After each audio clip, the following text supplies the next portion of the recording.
Fortunately, pediatric PCPs like yourselves can help alleviate that gap and manage mild to moderate mental health conditions. And then the second-fold part comes into play when ample literature also supports that some pediatric PCPs, not necessarily yourselves, but just the literature shows that they don't feel confident in their mental health knowledge and training to provide adequate care. So they refer patients to CAPS when it's not necessary if given the proper training. So today we will discuss brief intervention techniques and screening and diagnostic tools pertinent to the pediatric field, specifically depression, anxiety, and substance use. That's what we're going to focus on here because we can't cover everything. And we will also review effective patient communication skills that you can use when you're seeing patients who suffer from various mental health illnesses. And lastly, for an immersive learning experience, we will practice motivational interviewing techniques and role-playing. The webinar will be recorded for grading purposes, and following the webinar, I will just put the link to the post-webinar survey in the little chat portion of Zoom. So let's begin. Currently, the USPSTF guidelines recommends that 12 to 18-year-olds are screened for depression, grade B evidence. But there's not sufficient evidence to routinely screen patients who are 11 years or younger, grade I for insufficient. Of course, that doesn't mean that you can't screen if you have clinical suspicion of depression. In regards to alcohol use, the task force doesn't have sufficient evidence for routine alcohol use screening in adolescents ages 12 to 17. Alcohol use screening is actually recommended to start when they're 18 years or older, which is grade B evidence. And regarding screening of anxiety or illicit drug use in children and adolescents, again, there's no sufficient evidence for either of those 11 years old or younger or 12 to 18-year-olds. So one of the tools that you can use, usually this is used for the 18 years and older, but it's called the CRAFT, and the acronym has two parts. Sorry, the CRAFT tool has two parts, A and B. So if the patient answers yes to any of the three questions in part A, which is on the left, then you need to ask all 6 questions in part B. And if they answer no to part A's questions, then you only ask the CAR questions in part B, which are the first 3. So this tool organizes individuals into 4 zones once they've answered all the questions, 1 through 4. So if the patient answers no to part A, they are put in zone 1 and considered low risk. If a patient answered no to part A, but answers yes to only the CAR question, so the first question in part B, then they're considered zone 2 and a driving or riding risk. And you can just discuss a plan to avoid these risky behaviors with your patients. If they answered yes to any in part A and score a 0 or 1 in part B, then they're in zone 3 and considered moderate risk. So for these patients, you should provide some brief advice and intervention for them. And lastly, if they score a 2 or more in part B, assuming that they already said yes to at least 1 in part A, then they're in zone 4 and at high risk. So these patients should definitely be referred for further evaluation for substance use disorder using the DSM-5 criteria, usually with a psychiatrist. So that's the CRAFT for alcohol and substance use. Then we move on to the acronym SIGI CAPS. So I remember in the didactic year learning this and thinking that it was like the most brilliant acronym for depression because it really incorporates all of the DSM-5 diagnostic criteria for major depressive disorder, and it's really easy to remember. So the S, as you can see, stands for sleep disturbances. And that could just be you're sleeping more during the day or you decrease your sleep at night. The I is for interest or loss of interest, as you guys know is anhedonia. So that's loss of interest in activities that used to interest them. The G is for feeling guilty or feelings of worthlessness. Depressed individuals do tend to devalue themselves, so that's why they might feel that symptom. The E is for energy or lack of energy. Again, this is a common presenting symptom. They'll say, oh, I feel fatigued. I don't have any energy anymore. The C is for cognition or concentration. which is usually reduced, or they'll have difficulty concentrating on things, whether it's watching TV, reading a book. The A is for appetite. Usually it's declined and they'll have some weight loss, but it could also be increased. So really it could be either weight loss or weight gain. The P is for psychomotor. So this could exhibit itself in agitation, because anxiety is closely linked with depression, or it could also just be very lethargic, like they could present as with lethargy. And then lastly, the S stands for suicide or preoccupation with death, which is obviously very indicative of depression and should be addressed immediately. So there are technically 9 symptoms in the DSM-5 criteria, and the last one that isn't included in this acronym is depression, but that makes sense, and I don't think you really need to put it in the acronym. So moving on to generalized anxiety disorder. And-I-C-REST is a helpful acronym to remember the DSM-5 criteria for generalized anxiety disorder. So to match these criteria, the patient must experience the first 3, which are the and, as well as 3 of the 6 from I-C-REST. And that's just to determine the extent of the disease, of the anxiety. So the first one, pretty self-explanatory: anxious, nervous, or worried on most days about several events or activities, not necessarily just one thing. They have to have no control over the worry, and it has to be for a duration of at least 6 months. And then for the next 6, these are just kind of teasing out the extent of the disease. So they're going to feel potentially irritable. Again, there's that concentration impairment. They might be restless, not being able to concentrate. Their energy could be decreased because since they are kind of so anxious and tense throughout the day, that uses up a lot of energy and ATP in general. So they could have decreased energy. They could have sleep disturbances, because you can imagine if you have generalized anxiety disorder, it's hard to turn your brain off at night and get that sleep that you need. And then again, tension in your muscles, just because you're so anxious, and that's kind of a psychomotor way that this disease elicits itself. Okay.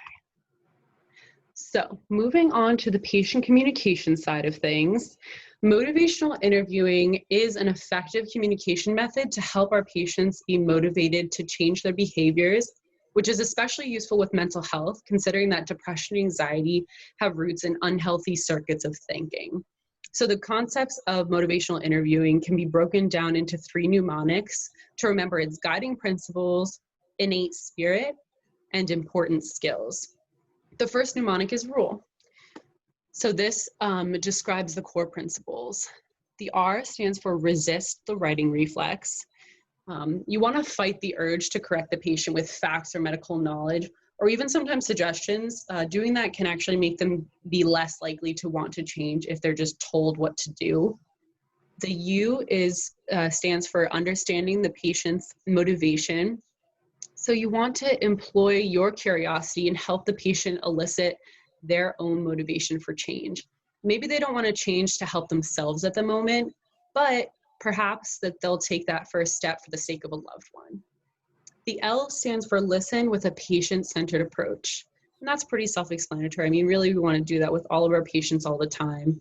And the E stands for empower your patient. While you should reassure the patient that you will get through this together, explain that ultimately they're in control of their decisions and they need to take that step if they want to better themselves. CARE is the next acronym, and this will help you remember the mindset that you should have when using motivational interviewing. So the C stands for collaborative. You want to collaborate with your patient and come to a consensus on what has worked in the past, because ultimately the patient knows himself best. And remember that you're a guide and not someone who makes decisions for them. I like to think of the car mechanic kind of scenario where if you have like a broken down car, the mechanic, of course you can bring it into the shop, but If you're on the road, you're not always going to have the mechanic with you. So the therapist or the counselor can really help give you those tools to be able to fix the car on your own. Moving on to the A, that stands for autonomy. So while this whole experience is a collaboration between you and the patient, don't practice paternalism. Again, the patient decides what combination of care they would prefer. We're kind of there to lay out all the options, and they decide what they want to do with those options. R stands for respect. You want to respect their choices and their reality. Try to avoid saying, I understand or I know, because even if it might be coming from like a good place in your heart, unless you've been in the same exact situation that they're in, you can't truly know or understand. You can try to, of course, and instead say, I can imagine how frustrating that must make you feel, or I know that I can't fully understand what you're going through, but know that we will get through this together. And that can really go a long way with them. And the E, lastly, stands for evocation. So this is a challenging skill to tease out. There is a benefit to evoking strong past feelings, but just be wary of crossing a line that the patient doesn't feel comfortable crossing yet. And you can just use your judgment there. So the last acronym for motivational interviewing is OARS. And this is arguably the most helpful out of the three because it's describing the core skills. So O stands for open-ended questions. We are all taught to ask open-ended questions when getting the HPI to diagnose the patient with asthma, let's say, but you also want to ask open-ended questions when discussing a patient's motivation to change. Ask, how do you feel about changing X behavior instead of, do you want to change your behavior? Or what support systems do you have in your life instead of, do you have any support systems? You're using the fourth core principle and empowering the patient. A stands for affirmations. You want to affirm the patient's positive traits or habits that they might have exhibited in the past. Maybe they positively frame their thought about a failure instead of feeding into the negativity. And lastly, the R and the S kind of tie into one another, so reflective listening and summarizing. So you want to use reflective and succinct summaries to help the patient more concretely think about their mental health. For example, you could say, it sounds like this quarantine has brought up a lot of anxious thoughts and irritability. What are some specific triggers that you find worsen the anxiety? And kind of explore from there. Okay. So another really helpful acronym is empathy. And this was coined by Dr. Helen Reese and Gordon Craft Todd in August 2014. Their article focuses on the nonverbal cues that clinicians and patients display during their patient-provider interaction and how the provider can assess those nonverbal cues. E stands for eye contact. In today's medical setting, hardly any provider walks into a room without a computer. Be mindful to still make meaningful eye contact with your patient so that they feel heard and listened by you. M stands for muscles of facial expression. You want to practice good self-awareness with your muscles of facial expression. The split instant of your brow furrowing can alert your patient that you might disapprove and have an implicit bias against them, and you might not even realize that you're doing it. So that's kind of something that takes a lot of practice, and you might not get that immediately. P stands for posture. With posture, you want to find a middle ground between dominant and carefree. Ensure that you're sitting down and facing the patient at eye level with your arms and possibly your legs uncrossed. This facilitates a welcoming demeanor. A stands for affect. You want to recognize your patient's affect because that can be key to understanding their current state of mind and thought process. You want to be aware of their nonverbal cues. And affect is even included in the physical exam portion of when you're documenting a mental health case. T stands for tone of voice. So I actually thought this quote from Reese and Gordon was especially insightful. Dominant tones were correlated with patients filing lawsuits, whereas tones conveying warmth and anxiety about a patient's condition were correlated with no litigation history. So I just thought that was really interesting how just listening to like a recording of a provider's voice, you can already determine whether they were more likely to have a lawsuit filed against them versus not. H stands for hearing the whole patient. As a clinician, it is our job to put the puzzle pieces together, the nonverbal cues and the patient's history. Be wary of relying solely on psychological functioning. You want to see the bigger picture. And lastly, Y stands for your response. So paralleling the three guiding principles of motivational interviewing, remember to be reflective when in a mental health encounter, especially with difficult patients. Reese stated that clinicians who were unreflective in emotionally charged situations were often implicated in malpractice claims. So just being warm and inviting and showing that you care ultimately about your patients, which I'm sure all of you do.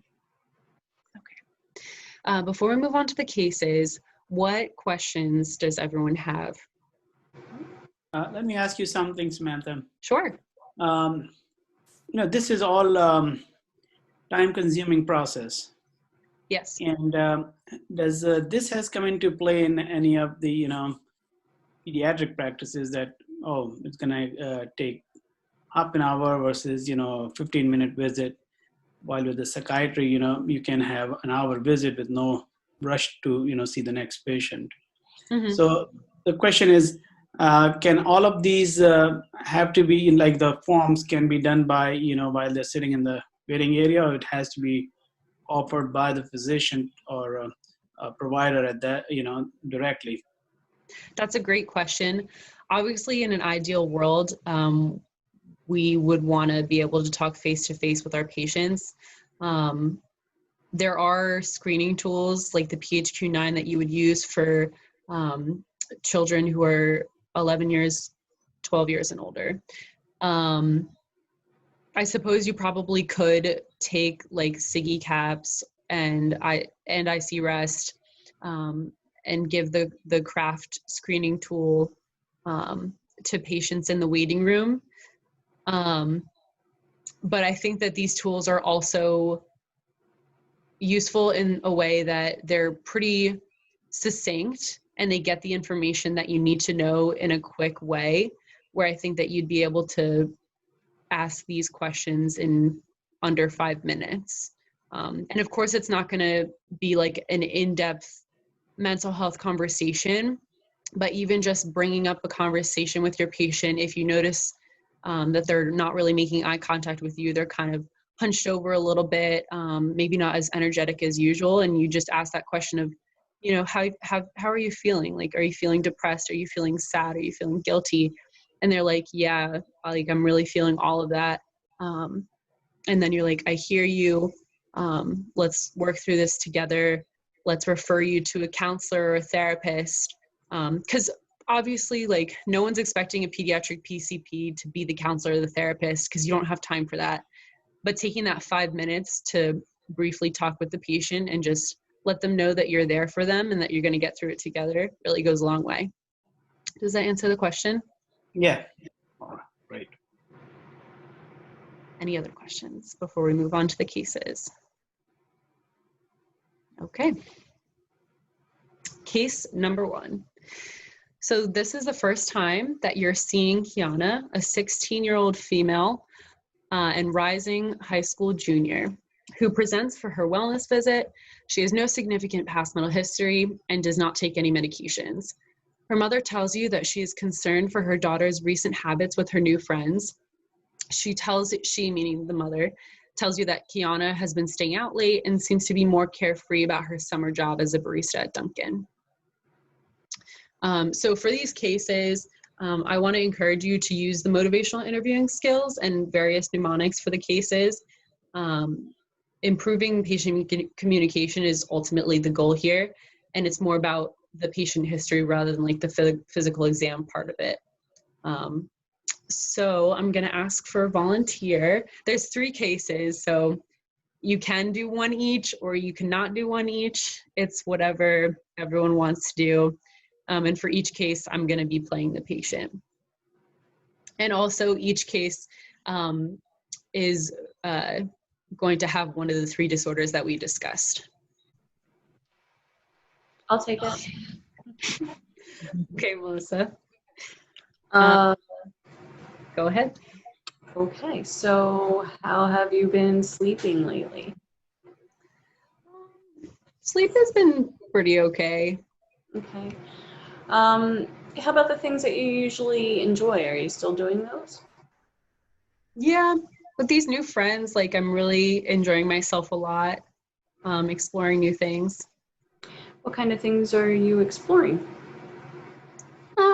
Like high schooler things, maybe like some things that my mom wouldn't necessarily approve of. Okay. Do you care to talk about it? Um, yeah, I guess so. Okay. Um, let's see here. Well, why don't you tell me more about the things that you've been exploring and the new things that you have been doing? Yeah, so I've been, using a dab pen because all my friends use that.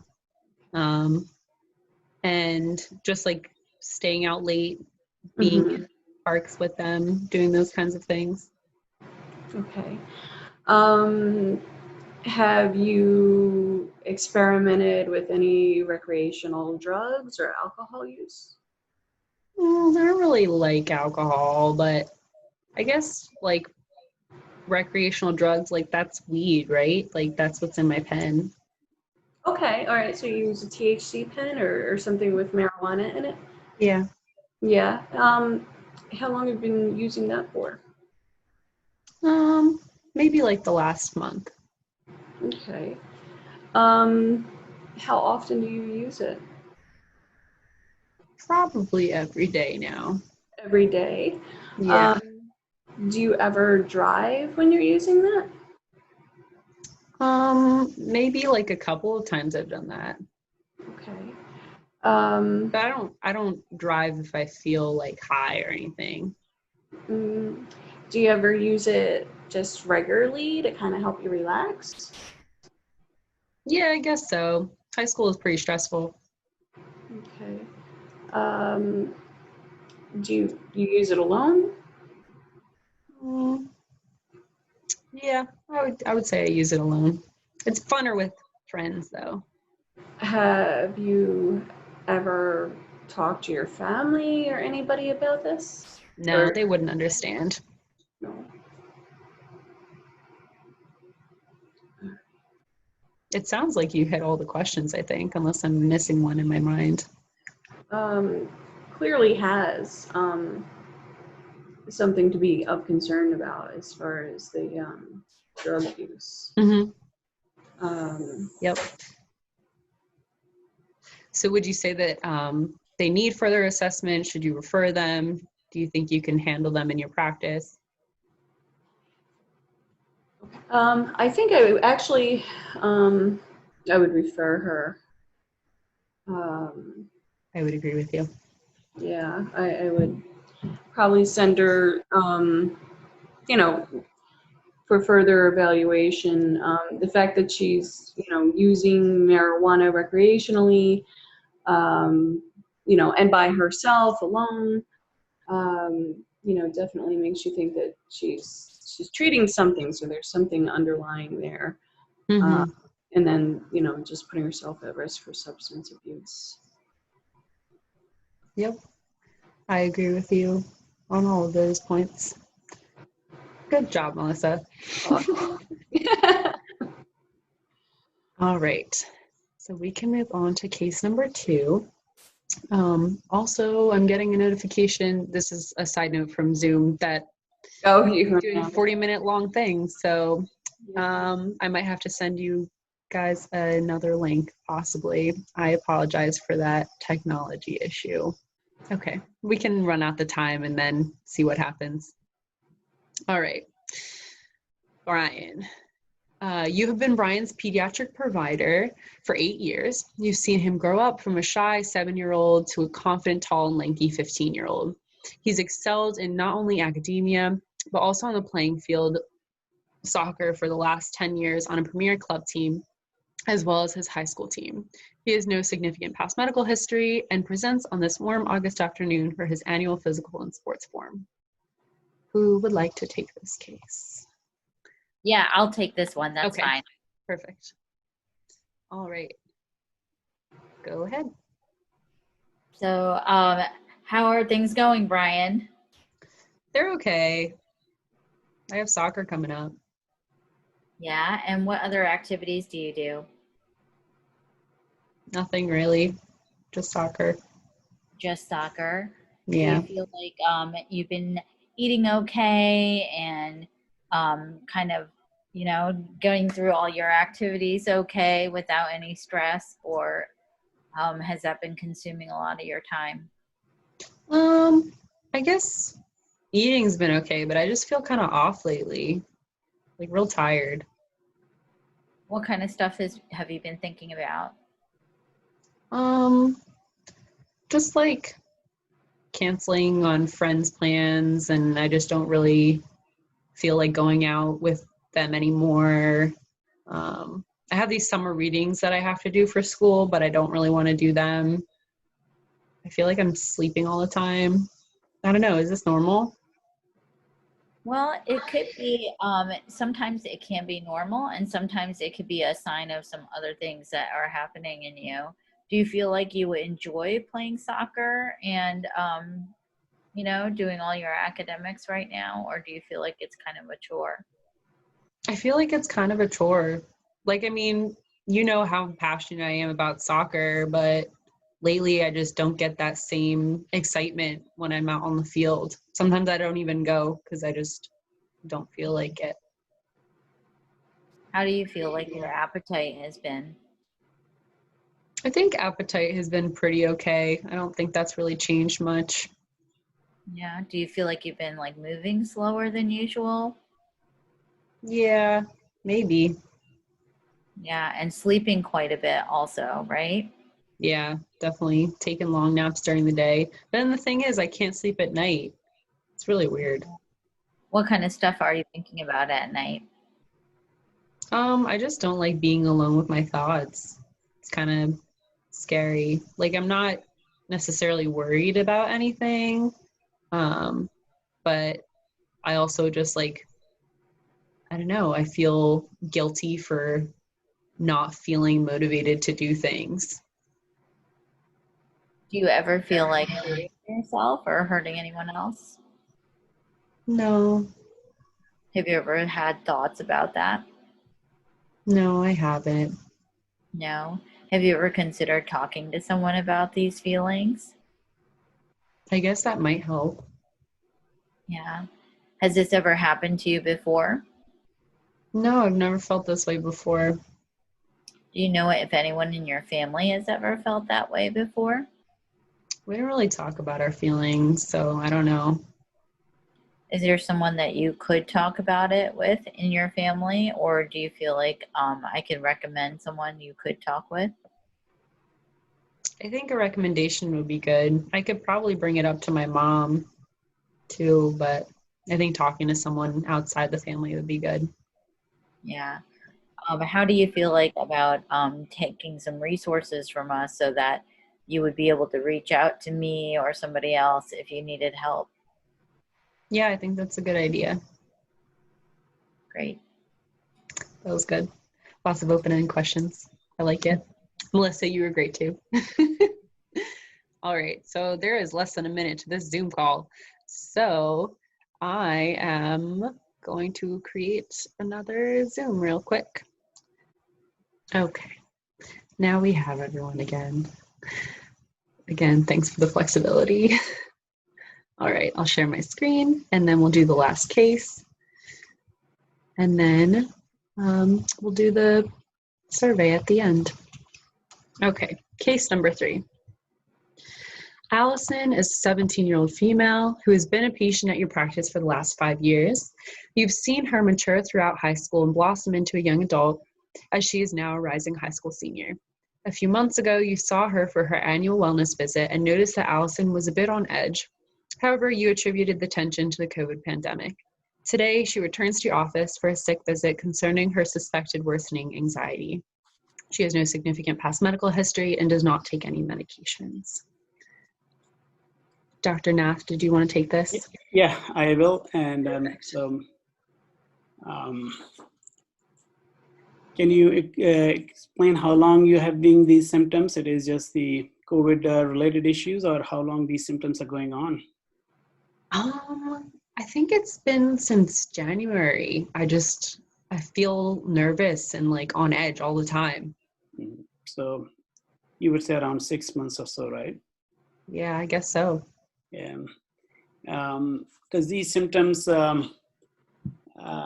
sort of like overwhelm you, or it is something that comes and goes?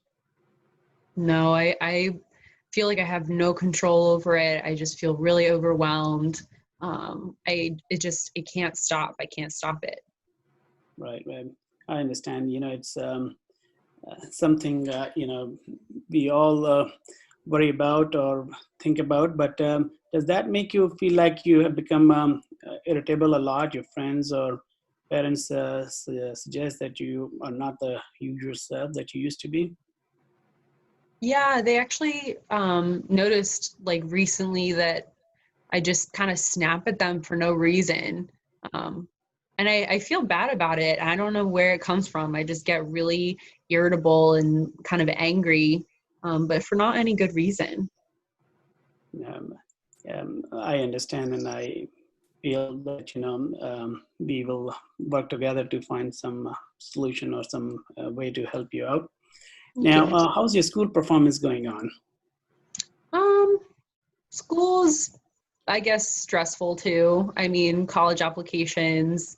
And then aside from school, I just broke up with my boyfriend in February, and my relationship with my current friends, I'm just worried about like how it's going to change when we go off to college, and like, what if I lose them? I don't know. It's just a lot going on.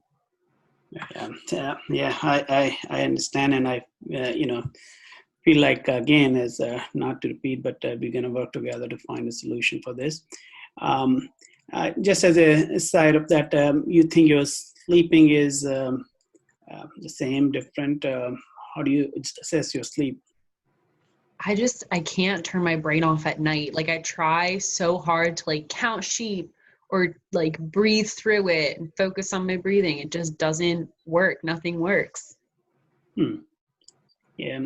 And so let's say whatever nap you get when you wake up or in the daytime, you feel like you're a little sort of stiff in the sense that you feel like you're sore, and beside, other symptoms.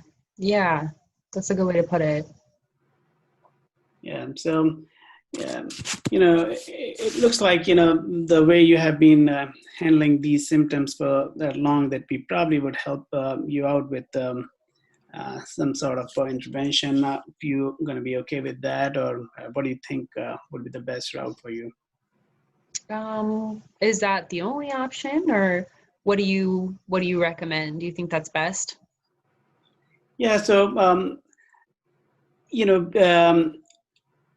it is going on for a little longer than what I would be comfortable with. So I think if we can work together, find a person who may help relieve and discuss with you, that would be great. And we have many options. And obviously after that, if you feel like we have medications, but I think we can start with some sort of human interactive intervention, and then see how it works.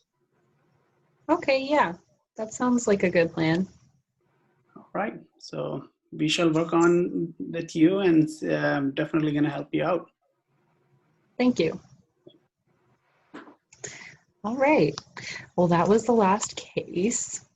These are the references that I used, and thank you. What questions does everyone have? I think one of the